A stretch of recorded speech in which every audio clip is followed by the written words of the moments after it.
Gue makan 7 ayam fried chicken, semuanya berlumuran darah. Piring-piringnya berlumuran darah, sampai ke meja-meja juga berlumuran darah. Semuanya gue makan dengan rakus, habis ludes semua.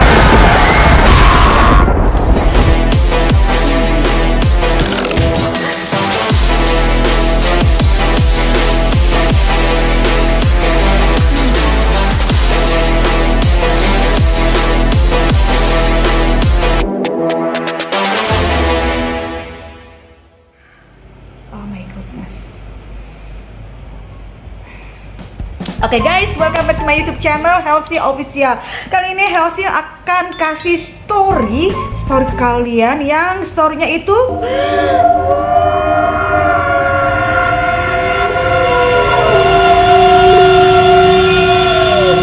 horor. Asli ini guys, ini adalah cerita asli nyata yang gue alamin sendiri, yang sampai detik ini masih Healthy inget banget. Dan itu kejadiannya udah lama banget. Kejadiannya tepatnya tahun 1989. Pada saat itu gue tuh lagi masih SMP, kelas 3 SMP, lagi masa-masanya mau lulus-lulusan dari SMP mau ke SMA. Jadi gini guys, waktu itu gue sama teman-teman sekolah itu kan banyak banget tuh mendekati akhir-akhir sekolah gitu kan, banyak kelas-kelas kosong. Nah, salah satu teman gue iseng ngajakin untuk main jalangkung. Ya, main jalangkung di sekolahan. Kebetulan kelas gue itu di pojokan. Jadi agak-agak sepi lah ya. Guru-guru paling males banget datang ke kelas gue. Nah, jadi ada sekitar 7 apa 8 anak, cewek cowok gabung gitu ya. Yuk kita main jalangkung kayak seru nih gitu kan. Terus aku pikir juga, oh iya boleh juga nih main jalangkung gitu. Memangnya ada yang bisa? Lo emang bisa? Bisa, serius lo bisa. Terus kita punya apa nih? Bukannya kalau misalnya yang gue tahu kalau misalnya main jalangkung itu mesti ada apa sih, kayak boneka-bonekaannya gitu kan. Ada pakai batok kelapa, ada pakai kayu yang agak tebel, terus gimana gitu. Kata temen gue nggak perlu, pakai jangka aja sama kertas itu udah cukup, udah bisa. Terus akhirnya kita cari-cari deh tuh, ada yang bawa jangka apa nggak, ada yang bawa jangka, kertas kita ambil lah. Terus kita langsung pergi ke belakang deket toilet ya. Jadi kita ngumpul 8 orangan kalau nggak salah pada saat itu. Nah, temen gue itu sempat apalah komat kamit gitu. Nah, salah satunya dia sebutin, kita harus nyebutin rame-rame, yaitu jalangkung datanglah ke sini, di sini ada pesta, datang nggak dijemput, pulang nggak diantar, ya kan. Itu yang kita ucapin rame-rame. Terus tiba-tiba aja temen gue yang megang jangka itu tangannya itu bergetar gitu. Kita langsung pada bilangnya, ala lo bohong, iya lo bohong, lo kalau nggak percaya udah coba aja pegang. Satu-satu megang dong jangkanya. Pada bilang bener-bener. Gue juga penasaran dong, pengen ikutan juga megang juga. Pas gue pegang, iya bener. Jadi jangka itu kayak punya kekuatan apa gitu yang ngegerakin untuk mau kemana gitu arahnya gitu. Nah, di jangka itu kan ada lingkaran gitu kan. Terus ada huruf. Nah, ceritanya teman gue itu nanya namanya siapa, lagi mau kenalan nih. Nggak taunya guru dateng. Akhirnya kita bubar begitu aja. Nah, semua pada ketakutan dong. Ini gimana, ada guru, cepetan cepet gitu. Begitu cabut, tapi temen gue untungnya yang megang jangka itu, yang ngerti permainan itu, dia tetap stay di paling akhir lah, keluarnya paling akhir. Kalau dia bilang sih, lu kok lama banget ya, gue mesti balikin arwahnya lagi supaya nggak ngikutin kita. Emang dia beneran bisa ngikutin? Ya bisa lah, makanya kita mesti balikin dulu dah ya. Itu hari pertama kita main jalangkung dianggap gagal, gak sukses. Besoknya penasaran, masih mau ikutan bikin mainan jalangkung lagi, tapi nggak di sekolahan. Sekarang bikinnya kita ngumpul-ngumpul di rumah salah satu teman. Kebetulan teman aku itu rumahnya besar banget, mewah, bagus. Terus dia punya kamar sendiri di lantai 2. Jadi kita akhirnya ke rumahnya dia, naik ke kamarnya, kita ngumpul. Bukan 8 orang lagi, tapi kalau nggak salah ini ada 12 atau 15 orang deh. Jadi agak lumayan lebih banyak lagi nih teman-temannya yang datang. Nah, pada saat itu di rumahnya kan nggak ada orang tuanya, jadi cuma dia sama mbaknya aja, sama kita teman-teman yang datang. Nah, lagi nih salah satu mantranya yang diucapin, jalangkung datanglah ke sini, di sini ada pesta, datang nggak dijemput, pulang nggak diantar. Nah, lagi-lagi kita masih pakai jangka. Terus ini anehnya ya, kita itu main jalangkung bukan buat nanya yang aneh-aneh, cuman tapi buat nanya yang seru-seruan. Tau nggak nanyanya apa? Siapa sih cowok paling ganteng di kelas di sekolahan A gitu? Siapa cowok paling ganteng di sekolahan B? Udah punya pacar apa belum? Terus apa lagi ya? Pinter apa enggak? Tajir apa enggak? Terus apa lagi? Gitu-gitu deh. Terus nanya di sekolah kita siapa yang paling cakep. Jadi pertanyaan-pertanyaan yang nggak penting. Terus sampai akhirnya gue terbersit nih. Paling enggak kita jangan kenalan namanya aja dong, sama arwahnya. Kita tanyalah kenapa dia meninggalnya gitu, kok sampai gentayangan kayak gitu. Jadi yang aku ingat waktu itu namanya si jalangkung itu namanya Retno. Dia ngakunya umurnya masih 16 tahun. Pas ditanya kenapa dia meninggal, katanya diperkosa dan dibunuh sama omnya. Kita semua waktu dengerin jalangkung itu ngejawab pertanyaan kita, itu kita semua shock. Jadi kan dia ini ya pakai jangka kan. Jadi ketika misalnya tanya nama kamu siapa, set, berhenti di R, muter lagi muter lagi T, jalan lagi N, jalan lagi no. Jadi lumayan panjang banget itu buat tahu jawaban dari dia. Terus tiba-tiba aja kita berpikir untuk kok mati Ki?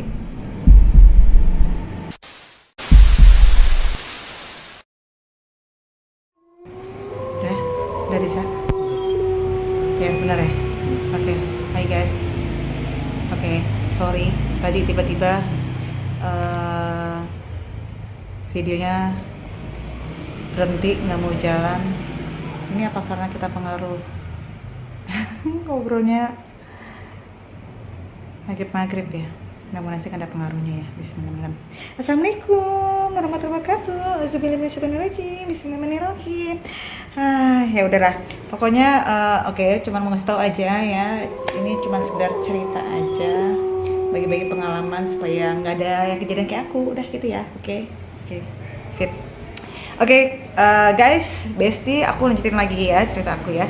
Jadi sampai tadi di hari di permainan jalangkung yang kedua kalinya ya di rumah teman aku itu, terus kita di sana mainnya ternyata juga nggak terlalu lama banget atau nggak terlalu banyak pertanyaan yang kita ajuin karena dia jawabnya dengan nunjukin satu-satu kayak gitu kan, jadi cukup makan waktu. Jadi nggak terasa orang tua dari teman aku itu udah datang, terus akhir kita pulang. Nah, tetap kita itu akhirnya jadi keranjingan kesenangan main jalangkung. Jadi beberapa hari kemudian aku sama teman-teman tuh ada rencana pergi ke Dufan, dunia fantasi. Waktu itu ada wahana yang lagi happening banget, yaitu wahana halilintar. Jadi akhirnya kita segeng itu dan beberapa teman yang lainnya pergi ke Dufan. Dan tetap ini kacau banget sih ini. Di Dufan kita main jalangkung lagi. Kita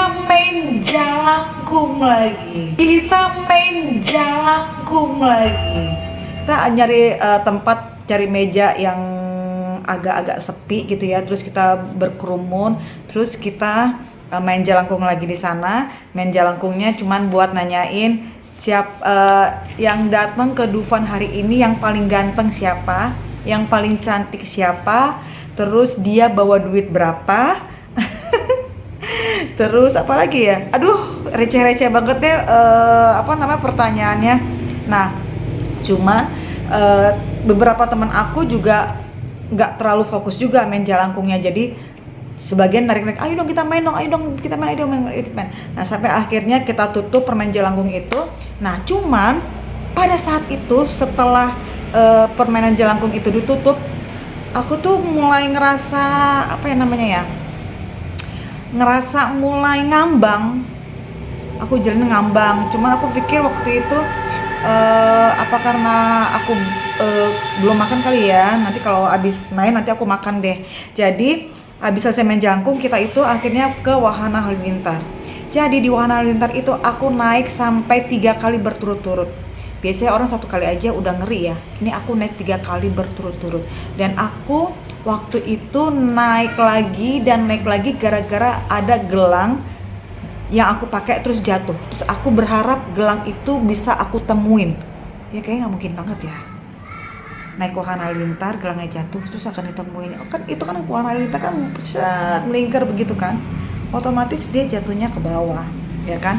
Tapi entah kenapa aku tuh bawaannya pada saat itu mau naik Halilintar terus-terusan. Kalau selama ada satu aja teman aku yang mau nemenin naik Halilintar lagi, itu mungkin aku terus-terusan. Bawaannya pengen naik Halilintar terus gitu loh. Nah, sampai akhirnya maghrib kita siap-siap buat pulang tuh. Nah, jadi dari wahana ke tempat parkir mobil itu kan ada jarak kayak gitu jalan ya. Nah, aku tuh mulai ngerasa tuh kok jalan aku ngambang gitu kan. Kok aku kayak nggak napak gitu loh. Kok aku kayak apa ya? Tiba-tiba kayak ngerasa sakti gitu. Jalan enteng banget. Terus bawaan aku jadi senyum dulu gitu. Udah kayak gitu aku tiba-tiba ngeblank sampai di rumah tidur. Dibangunin sama nyokap, cuman senyum doang, tidur lagi. Dibangunin, tidur lagi. Dibangunin, tidur lagi. Dibangunin, cuma nanya, sekarang tanggal berapa? Tidur lagi. Jadi keluarga akhirnya panik. Ini ada apa nih sama si Helsi nih? Kok dia tidur terus pulang-pulang dari depan kenapa jadi begini? Atau jangan-jangan wah enggak nih ya, apa ngobat, apa mabuk, apa gimana gitu. Besokannya aku dikasih susu, dijajalin susu. Terus aku cuma senyum doang, minum, tidur lagi. Dikasih susu lagi, senyum, tidur lagi. Sampai akhirnya pas sore aku dibawa ke dokter. Nah ini namanya Dokter Kusno. Dokter Kusno ini adalah dokter spesialis anak pada dasarnya, tapi aku sekeluarga itu udah terbiasa kalau misalnya sakit ke sana dan cepat sembuh gitu loh. Nah, pas sampai di sana ngantri kan ya. Ngantri terus aku yang aku lihat gini nih. Aku liatin orang satu-satu gitu, aku liatin dengan seksama. Tapi yang aku bingung ya pada saat itu adalah semuanya aku ngerasain semuanya serba smooth gitu loh, serba apa ya, kayak kapas gitu loh, melayang gitu. Nah sampai akhirnya aku ketemu sama Dokter Kusno. Ketika ke Dokter Kusno, dia langsung nyapa, "Hai Helsi, apa kabarnya?" Aku baik, cuman nggak tahu nih kenapa mama, papa aku panik, katanya aku sakit, padahal aku nggak sakit dokter gitu.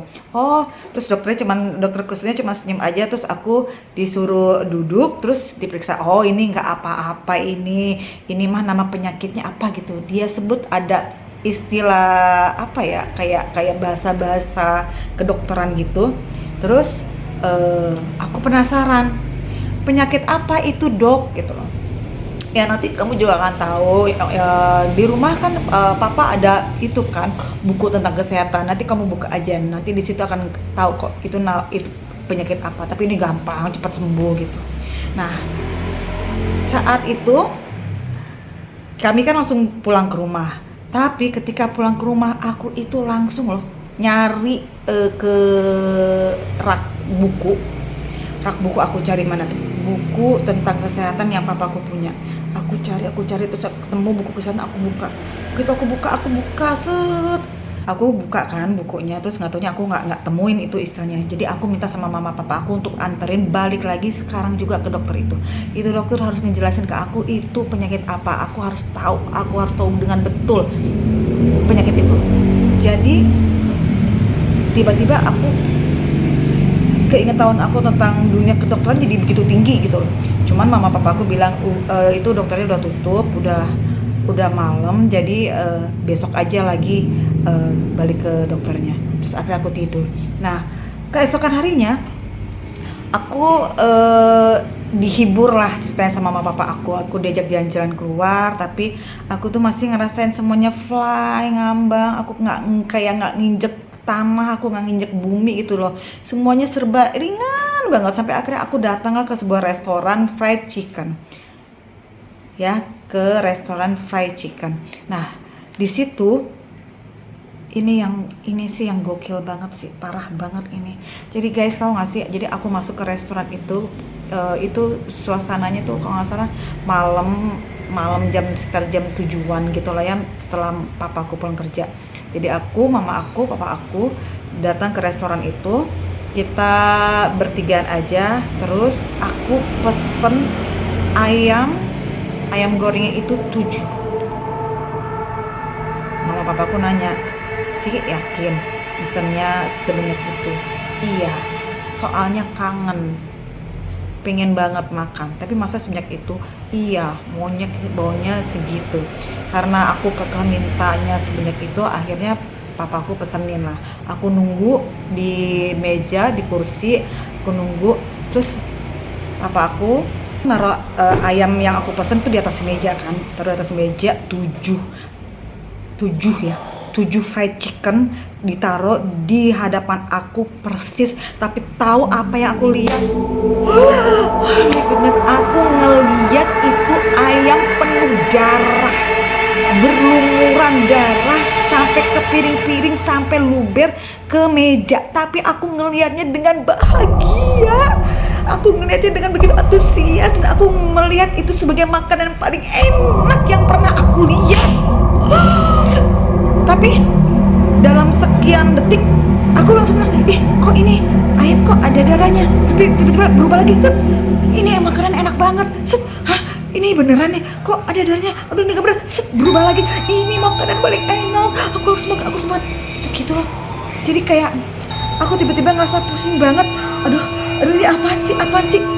Terus mama papa aku panik kan ngeliatnya. Mereka lihat aku makan dengan begitu lahapnya, rakus banget, yang apa sih, kalau bisa, ini aku udah punya 2 tangan, kalau bisa kaki juga ikutan ngambil ayamnya gitu loh. Jadi aku makan gitu. Itu nikmat banget. Tapi yang aku lihat, yang aku makan itu adalah ayam dengan lumuran darah kental.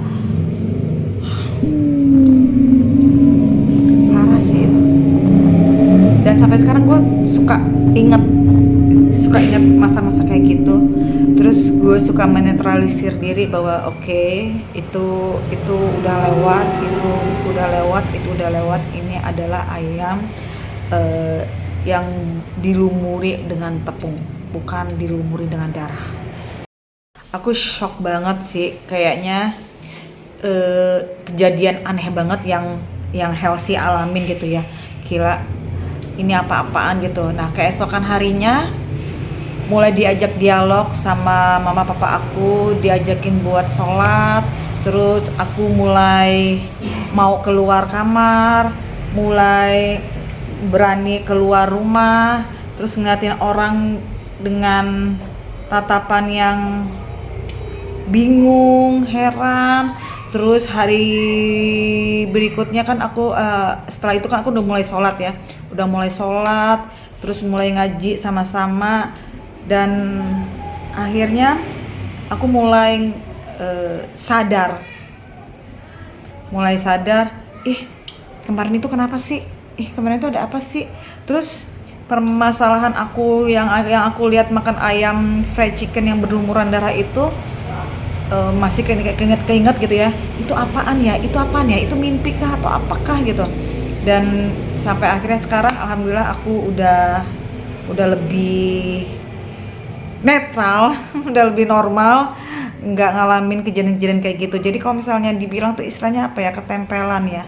Jadi ada yang ngikutin, ada yang nempel ke badan aku. Terus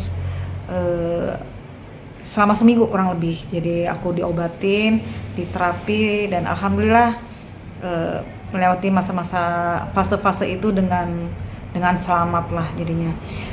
Semenjak itu aku trauma nggak mau datang makan di resto fried chicken, karena buat aku itu sangat mengerikan banget, menjijikan. Karena yang aku lihat adalah pada saat itu ayam dengan berlumuran darah, dan anehnya aku malah lahap banget. Satu sisi aku jijik, tapi satu sisi aku lahap banget. Dan aku mulai itu menetralisir diri, ada kurang lebih 5 tahunan nggak mau datang ke resto fried chicken, dan mulai membenahi diri, mulai terapi pikiran, terapi hati, bahwa kejadian kemarin adalah masalah hal-hal gaib yang ikut nempel di badan aku, gitu ceritanya. Mudah-mudahan kalian nggak ada lagi lah yang ngalamin masa-masa yang kayak aku gitu lah ya, karena nggak asik banget, nggak nyaman banget sih kayak gitu ya kan. Dan yang pasti aku juga berpikir bahwa paling enggak ya apa yang aku ceritain sekarang ini bisa jadi bahan pembelajaran buat kalian, bukan buat nakut-nakutin ya. Apaan sih itu?